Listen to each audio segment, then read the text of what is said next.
Hüseyin Şamil Tohtarkazı okumak ister.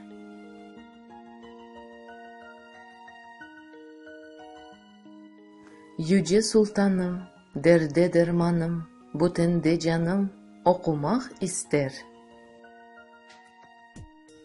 Alimsin, alim, bilirsin alım, ağzımda dilim okumak ister. Doğrudur sözüm, gece gündüzüm, şu iki gözüm okumak ister.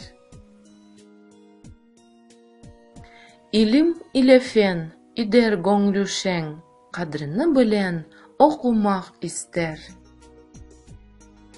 Şimdi kitap çok, okumayan yok, akıllı çocuk okumak ister. Ey küçük hanım, yazı yaz canım, yazıcı adam okumak ister.